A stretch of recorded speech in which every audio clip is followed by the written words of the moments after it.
I don't want to waste my 20s. I was driving in this neighborhood this morning. I finished up a 7 mile run in a place called Key Biscayne. It's like right outside Miami. It's like this private island. Like it's very high end, very exclusive. Like this residential area. Like the place has their own schools, own police force, own like their own everything. It's like a little paradise away from Miami. Like outside of all the stereotypical things you see of big cities, like it's just like a paradise. And I enjoy running there. And while I was driving, I was in this neighborhood, very, very typical to what I'm used to in the suburbs. That's where I grew up. I grew up in Richmond, Virginia, outside the outskirts of Richmond, Virginia, in the suburbs. And while I was driving in the suburbs of Key Biscayne, that's the place that it's called, like very, very nice houses, like multi-million dollar houses. And as I'm driving down, I have my windows down, like I'm sweating, like just finished up a good run, feel good, heading back to my apartment. And I see two houses. Like I'm driving down a street and there's two houses, one on my left, one on my right. And there's a ton of noise coming out the right house, right? Seems like a party or something, like not like crazy, but like it seems like a family party. Like I hear like kids screaming like in the pool and shit, and like the adults talking. So like it seems very family vibe, and like I'm like, damn, that seems sweet. And then I see that, and then I look to my left, and on the left there's this man just sitting. I believe he was sitting on top of like a trailer. He had a neon shirt on, so I assume he was working some sort of like residential service within landscaping, or like some sort of like electrical, whatever, right? Blue collar. And he looked to be like he was in his 40s, 60s. He had gray hair, and there's just like dirt all over his face. And like when I looked at this man's face, I just saw a dead blank stare. And it looked like he was legitimately soulless. And it was like a brief moment that I drove by, and I'm like, I just like rethink like, what did I just witness? Nothing crazy, just like guarantee it was just like chilling. But to my right, there was just the family like having a great time. And it made me realize like those are two very separate realities. And I don't want to waste my 20s. I don't want to waste my life of trying to chase some like monetary value, like without actually finding my purpose, my passion, right? Because on the right hand side, like you have a guy who is obvious, like this is a very, very exclusive place, very successful guy, like, and I guarantee behind this guy's success, like I look in the driveway, there's like multi six-figure cars, like Lamborghinis, Mercedes, Range Rovers, right? And like you peel back the layers on what it might have. So like I'm just going straight off assumptions, straight off stereotypes. But like when it comes to success, when it comes to living a fruitful life, something that you actually can wake up every single day and say like, I'm proud to live this life, and not feel like you're just detached from your own reality. You feel like you're forced to do these things. Because also, like, when I was looking at that guy, I'm thinking, it's a Saturday morning. There's no way he wants to be here. There's no way, like, there's no way that he'd rather be with his family. Maybe he doesn't have one. And, like, every single decision that he's made, I'm very judgmental about this guy that I don't even know. By all means, like, he could have, like, he could be, like, the owner of all the houses. But, like, just straight assumptions, right? He's doing something that I guarantee he doesn't want to do. And across the street from him is a person living a reality that just seems very impactful, right? Having a family, being able to host like a Saturday get together with hopefully like neighbors, friends. What you understand is that every single decision that person has made up to that point in their life has led them to where they're at right now. And I see, like, I'm a college dropout, and I moved to Miami, Florida with an intent to really build my best self. And I don't know what that looks like, but like every single day I am actively trying to become a better and better person. And if I didn't drop out of college, I don't think I would get that opportunity. The thing about your 20s is that you have the ability to make the most risk and pursue the most opportunities. Like there are countless opportunities that are presented to you. And if you are like, there's something called the law of attraction, right? Like if you build yourself up, like everything, I believe everything operates on frequencies, certain frequencies, right? So like literally just going out of your way, just to, like smile after like a small interaction you have with someone for like holding a door or something, or like, picking up food, just smiling and saying thank you, have a good day.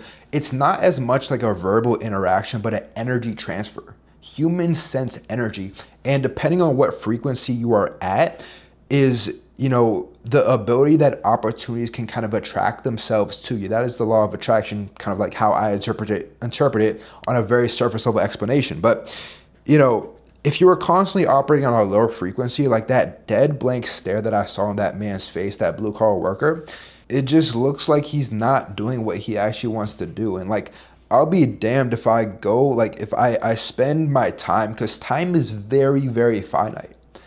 The only thing that is guaranteed on this world in your life is death, right? But everything else, you have to understand that it is in abundance. Money is abundant. I know it might not feel like it at times. Like I've definitely gone through my highs and lows when it comes to finances, but once you understand that money is abundant and time is very finite, you will treat time so much more intentional.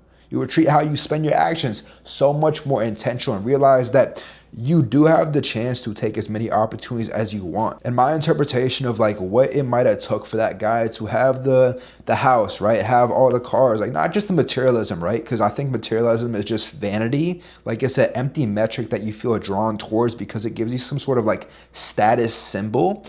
But when no one else is looking, like if you had all of the things, all the materialistic things that you want, and no one else saw that, do you think you would actually feel fulfilled?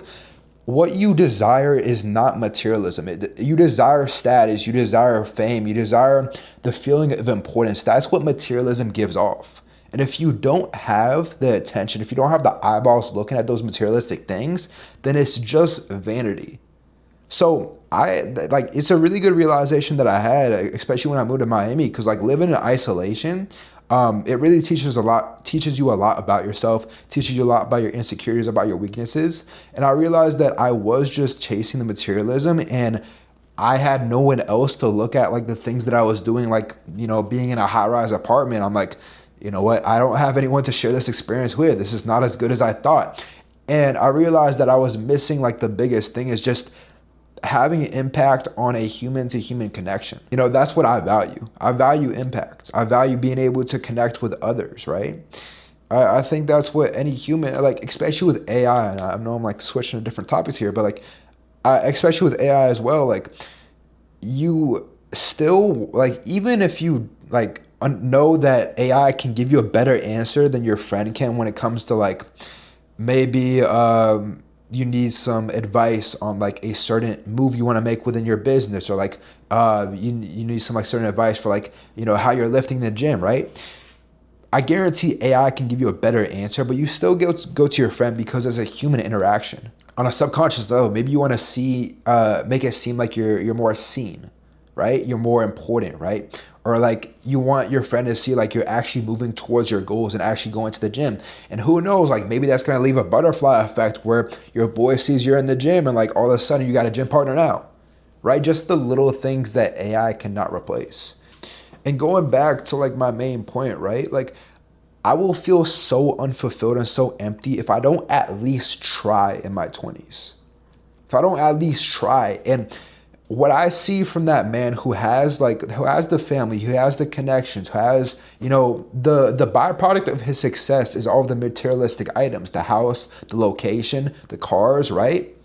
Behind all of that is the discipline, is the lonely nights of saying, is this going to work out? And actually like moving through with it, right? Is all of the perseverance that he had to go through to get to the status he's at right there. That's what I see. I don't see it just surface level, but like all the layers deeper, on a very deeper level. And I've worked multiple 9-to-5 jobs before, like minimum wage jobs before. I've worked at a place called Clean Eats. It's like this meal prepping restaurant. I've worked at a place called, I worked at Foot Locker. Everyone knows Foot Locker. I've worked a valet job before. I've worked another restaurant called Which, right? Like standard high schooler jobs. Like these are the jobs that I was working, right? And throughout like the course of all of my careers, if you will, the jobs that I had, right? There were people who were 10, 20, 30 years older than me. And I just knew deep down, like, when I had like my moment where I just woke up and I just got so fed up with working a 9 to 5 job. And I'm like, I want to do more with my time. I want to actually take the money that I get from this job and not just spend it on bullshit, but spend it on things that I can build and like build foundation, build skill sets, invest that money into myself to build myself through the gym, build myself through, sales, right? That's when I like had that wake up moment, and I just saw like the emptiness in their eyes and the way they move, right? They were just showing up every single day because they had to, not because they wanted to, right? So I say the best possible thing you can do with your time and money in your 20s is invest into a way that you can build a foundation of skill sets, a foundation of discipline, consistency, and building the person who can handle any type of situation where the byproduct is the lifestyle that you want to live. Whether it's like any location you want to live at, whether it's the people you surround yourself with, like going out to dinners every single night and just networking with people that you actually want to network with, not because you're just like in association with them because they're in your environment, but people you actually see value in. That's the goal. And that can only happen if you raise yourself to that frequency through your actions, right? Law of attraction. You attract that lifestyle, that reality to you through your actions internally, right? There's a good book that I was reading, 78 Transurfing in 78 Days by Vadim Zealand. I highly recommend you read that book. But like there's internal, what's the word for it? Internal, not forces, but like your internal motives. That's a good substitute definition because I can't recall verbatim. Like internal motives, right? Like every weakness, every insecurity you have, like shows up in your life, maybe on your blind spots, right? Like to some ways you cannot see it, but you know, if you are not at the level you want to be at, there's one or two things wrong. Not enough time has passed, or you don't have the skill sets or identity that is required to become that person. And it's your internal motives that need to change so your external motives can start to shift towards that reality, right? The book that I was referring to, like the whole concept is reality transurfing and bending your reality to your will, creating the reality you actually desire to live. Yeah, a little tangent. I just thought I'd share that on YouTube, so hopefully you found some of the things I said insightful, but thanks for watching.